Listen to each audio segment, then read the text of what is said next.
This channel does not promote any violent, harmful, or illegal activities. All content provided by this channel is meant for an educational purpose only.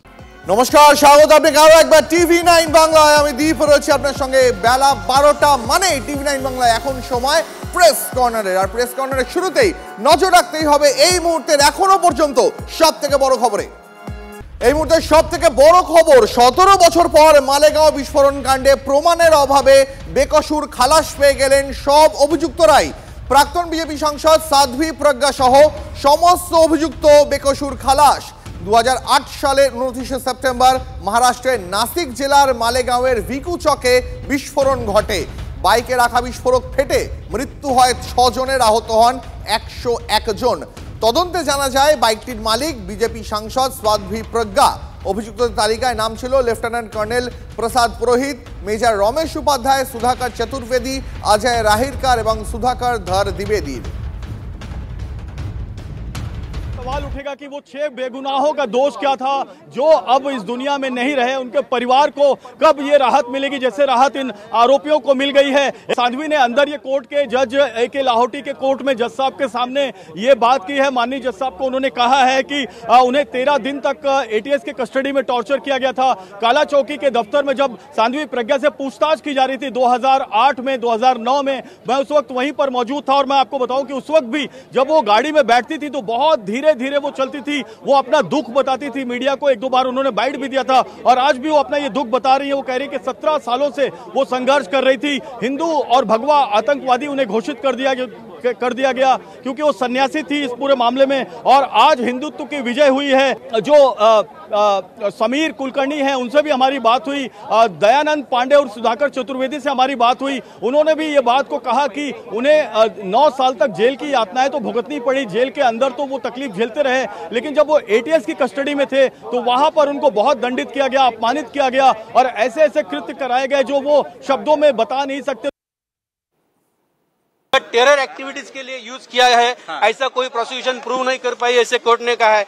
उसी के साथ जो मौका के बारे में जो कोर्ट ने कहा है, जो प्रीडिसीजर ने जो जजमेंट दिया था या हाईकोर्ट ने जो ऑब्जर्वेशन किया था, उसी तरह इस केस में जिस बेस पे राकेश दावड़े के बेस पे मौका लगाया था, तो मौका के लिए जो क्राइटेरिया होता है वो कंप्लीट ना होने की वजह से मौका में से भी सबको एक्विट किया है। जो UAPA का सैंक्शन था इस केस में, UAPA सैंक्शन जो था वो फॉल्टी था। उस वजह से कोई भी UAPA के जो सेक्शन है 16 या 18 वो इसमें एप्लीकेबल नहीं हो सकते हैं।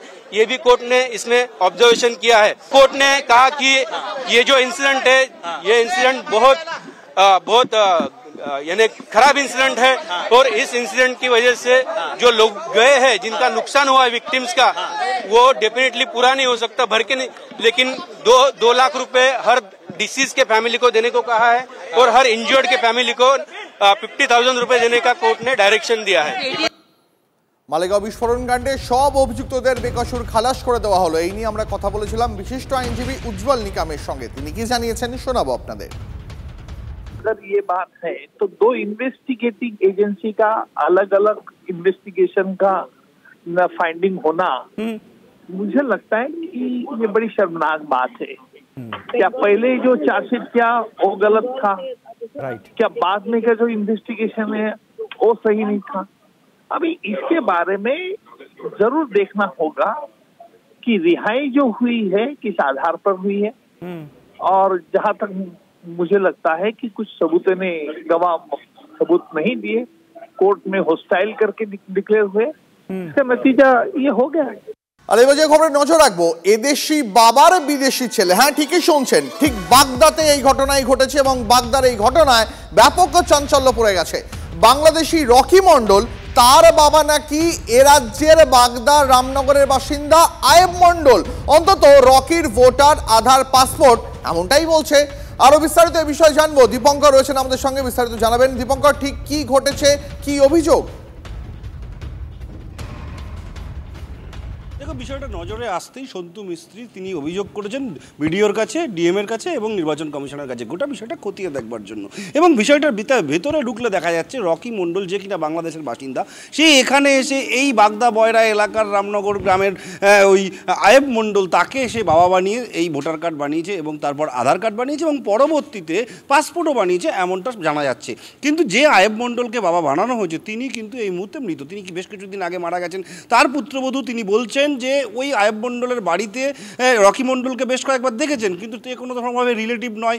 তাকে বাবা বানানোর জন্য সে আয়েব মণ্ডল কোনো অনুমতি দিয়েছিল কিনা সেটাও তাদের জানা নেই। কিন্তু প্রশ্ন হচ্ছে, এক্ষেত্রে রাজনৈতিক একটা বিতণ্ডা তৈরি হচ্ছে, যেখানে বলা হচ্ছে বিজেপির তরফ থেকে অভিযোগ করা হচ্ছে যে তৃণমূল কংগ্রেস অর্থ নিয়ে এই ভোটার কার্ডে আধার কার্ডে নাম তুলেছে, আবার এদেরকে ভোট ব্যাংক হিসেবে ব্যবহার করবে। যদিও তৃণমূল কংগ্রেসের তরফ থেকে স্পষ্ট করে বলা হচ্ছে যে তৃণমূল কংগ্রেসের এগুলো দরকার নেই, যদি কেউ অন্যায় করে থাকে তাহলে শাস্তি পাবে। কিন্তু এই শাস্তি পাক বা না পাক বিষয়টি তদন্ত হোক। কিন্তু প্রশ্ন হচ্ছে যে কিভাবে সম্ভব হলো। সবথেকে বড় প্রশ্ন এটাই যে একজন বাংলাদেশি মানুষ তিনি এদেশে আসলেন, এসে একজনকে বাবা বানালেন, বাবা বানিয়ে তারপর তার ভোটার কার্ডে নাম উঠে গেল, আধার কার্ডে নাম উঠে গেল। এই বিষয়টা সম্ভব হচ্ছে কি করে? তাহলে এরকম একজন নয়, হয়তো আরও প্রচুর আছে। ইতিমধ্যেই সেই অভিযোগ পাওয়া যাচ্ছে যে প্রত্যেকটা গ্রামে প্রচুর আছে। তো সেই বিষয়গুলো খতিয়ে দেখবার দরকার, কারণ একজন রকি মণ্ডল নয়, এরকম অসংখ্য লোক আছে যাদেরকে খুঁজে বার করার দরকার। ধন্যবাদ দীপঙ্কর। এদিকে আয়ুব মণ্ডলের পুত্রবধূর দাবি তার শ্বশুর মশাই মারা গেছেন। বেঁচে থাকতে মাঝে মধ্যেই রকি তাদের কাছে আসতো, কিন্তু তার শ্বশুরকে যে বাবা সাজিয়ে পরিচয়পত্র বানানো হয়েছে সে কথা তিনি জানতেনই না। শুনুন। আগে কোথায় বাড়ি ছিল? বাংলাদেশ থেকে এসেছিল? হ্যাঁ, বাংলাদেশ থেকে এসেছিল। রকি? হ্যাঁ। কতদিন আগে এসেছিল? আমি বলতে পারবো না সেটা, এটাই সত্যি কথা, আমরা কিছুই জানি না। আপনার শ্বশুরকে বাবা বানিয়েছে, তাই তো? হ্যাঁ। উনি এখন কোথায় আছে? আমার শ্বশুর না, এই আমি বলতে পারবো না কোথায় আছে। না, আমাদের কোনো রিলেশন নেই, আমরা আলাদা। আমরা প্রায় 20 বছর হয়ে গেছে আমরা আলাদা। এবার অভিযোগকারী স্থানীয় বিজেপি নেতা তিনি কি বলছেন? তিনি বলছেন যে স্থানীয় তৃণমূল নেতারা বিপুল টাকা নিয়ে বাংলাদেশিদের এইভাবেই পরিচয়পত্র বানিয়ে নিজেদের ভোট ব্যাংককে বাড়াচ্ছে। এখানে পরিষ্কার এটা যে লোকাল তৃণমূলের যারা নেতৃত্বরা আছে তারা বিপুল পয়সার বিনিময়ে এদেরকে, এই বাংলাদেশি লোকজনকে ভোট ব্যাংক হিসাবে ব্যবহার করার জন্যে এখানে তাদের ডকুমেন্টস বানিয়ে দিচ্ছে। এরকম শুধু যে এই গ্রামে তা নয়, প্রত্যেকটা গ্রামে এরকম খুঁজলে পরে শয়ে শয়ে এরকম রকি, এরকম আয় পাওয়া যাবে। আমি অভিযোগ করেছি যাতে অবিলম্বে এই রকি এবং এই রকির মতন যারা বিভিন্ন বুথে বুথে, বিভিন্ন গ্রামে, বিভিন্ন পঞ্চায়েতে এবং বিভিন্ন ব্লকে ব্লকে জায়গা করে নিয়েছে তাদেরকে চিহ্নিত করা হোক। তবে এই যাবতীয় অভিযোগই উড়িয়ে দিয়েছেন স্থানীয় অভিযুক্ত তৃণমূল নেতা। বিজেপি অভিযোগ অনেকেই করছে, হ্যাঁ, সে হয়তো সে নিজেই করেছে, তাতে তৃণমূল নেতৃত্বের এখানে কোনো ব্যাপার নেই। যদি অভিযোগ সত্যি হয়ে থাকে, সেটা তার বেআইনিভাবে যদি সে ভোট করে তার ভোট বাতিল হবে। এটা তার জন্য নির্বাচন কমিশন তার নিয়মের মধ্যে দিয়ে কাকে ভোট রাখবে কাকে রাখবে না সেটা তার ব্যাপার। কিন্তু তৃণমূলী কোনো নেতা এর সঙ্গে জড়িয়ে নেই, এটা আমি দর্থহীন কথাই গলায় বলতে পারি। মমতা বন্দ্যোপাধ্যায় 26 নির্বাচনে 4র্থবারের জন্য মুখ্যমন্ত্রী হবে, এটা সর্বজন স্বীকৃত। অতএব তৃণমূলের ওই কাউকে বাবা সাজিয়ে ভোট করতে হয়, এটা তৃণমূলের দরকার হয় না। দেশি বাবার বিদেশি ছেলে, আর এই অভিযোগকে কেন্দ্র করেই সরগরম হয়ে উঠেছে রাজ্য রাজনীতি। আমরা কথা বলেছিলাম বিজেপি নেতা সজল ঘোষের সঙ্গে, আমরা কথা বলেছিলাম তৃণমূল মুখপাত্র তন্ময় ঘোষের সঙ্গে। শোনাবো আপনাদের ব্যাক টু ব্যাক তাদের প্রতিক্রিয়া। প্রত্যেক গ্রামে এরকম শয়ে শয়ে আছে, প্রত্যেক গ্রামে শয়ে শয়ে আছে। কার বাবাকে এরা বাবা বানিয়ে ফেলছে, বউকে মা বানিয়ে ফেলছে, কোনো ব্যাপার নেই। অতএব এই ভোটার লিস্টে ওই এসআইআর মানে স্পেশাল শুধু করলে হবে না, শুধু স্পেশাল ইন্টেনসিভ রিভিউ করলে হবে না, সুপার স্পেশাল ইন্টেনসিভ রিভিউ করা দরকার। বারবার একই কথা বলছে যে এগুলো কেন্দ্রীয় সরকারের অধীনস্থ, তারা এগুলো বারবার চেক করে, মাল্টিপল চেকিং সিস্টেম আছে। যে পাসপোর্টের আমার নিজের পাসপোর্ট আছে, আমি জানি যে মাল্টিপল চেকিং সিস্টেম আছে, সেখানে সেটার ফেলিওর হয় কি করে? একটা যে কোনো সিস্টেমে কোথাও গ্রস ফেলিওর হলে সবকিছুকে তৃণমূল বলে দাগিয়ে দিলে তো খুব মুশকিল। তৃণমূলের সঙ্গে এর কি সম্পর্ক?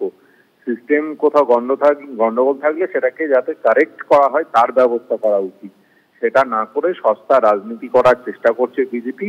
আসলে তারা কিছু জেনুইন ভোটারকে এসআইআর করে বাদ দেওয়ার জন্য এই আগে থেকে এই প্রেক্ষিতগুলো সব তৈরি করে রাখছে। এই প্রসঙ্গেই আপনাদের জানিয়ে রাখি, গত দুদিনে রাজ্যে গ্রেপ্তার 18 জন বাংলাদেশি। পরপর দুদিন মুর্শিদাবাদ থেকে গ্রেপ্তার বাংলাদেশি অনুপ্রবেশকারী। লালগোলার পর রানীনগর থানা এলাকাতেও গ্রেপ্তার বাংলাদেশি। গতকাল ক্যানিং থেকে গ্রেপ্তার বাংলাদেশি আকবর আলী মোল্লা। ধৃতর কাছ থেকে বাংলাদেশি ভোটার কার্ডের পাশাপাশি ভারতের ভোটার কার্ড এবং আধার কার্ড উদ্ধার করা হয়েছে।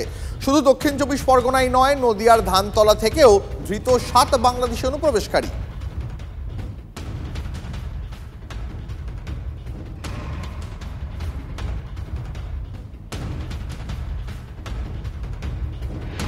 এদিকে বাংলাদেশি অনুপ্রবেশকারী ইস্যুতে ফের একবার মুখ্যমন্ত্রীকে নিশানা শুভেন্দু অধিকারীর। বাংলার মাটিতে অনুপ্রবেশকারীদের আশ্রয় দিচ্ছেন মমতা। এসআইআর বিতর্কে এবার বিস্ফোরক দাবি শুভেন্দুর। 26-এ যদি একে না তাড়ান আপনারা, আপনাদের অস্তিত্ব বিপন্ন হয়ে যাবে। কেন বাধা দিচ্ছেন ভোটার তালিকা নিয়ে? আমি কথা দিয়ে যাই, একজনেরও ভারতীয়, তিনি হিন্দু হোক মুসলমান হোক, কারোর নাম ভোটার তালিকা থেকে বাদ যাবে না। আরে আগে খেয়াল করুন, বর্ডারটা পাহারা দেওয়ার দরকার পড়লে একটা কাঁধে একটা গাধা বন্দুক নিয়ে আপনি চলে যান না, এখানে চিৎকার চেঁচিয়ে ইঞ্জিন রাখবে বর্ডারে অনুপ্রবেশকারী আটকাতে। আর এখানে যারা বংশ পরম্পরায় এখানে যারা এখানকার নাগরিক এখানে ভোট দেয় তাদেরকে কেন হ্যারাস করছেন? কোন অধিকারে করছেন? আর ইলেকশন কমিশন কার নাম বাদ দেবে, কার নাম রাখবে, কিভাবে হবে, সেই ব্যাপারে আপনাকে মাতব্বরি করতে কে বলেছে? আপনার কি অধিকারে মাতব্বরি করছেন? কার নাম বাদ যাবে বলে বলছেন, কারুর নাম বাদ যাবে না? কে দিয়েছে আপনাকে অধিকার? এসব বাজে বাজে কথা বলে মানুষকে বিভ্রান্ত করছেন। আপনার তো জেল হওয়া উচিত।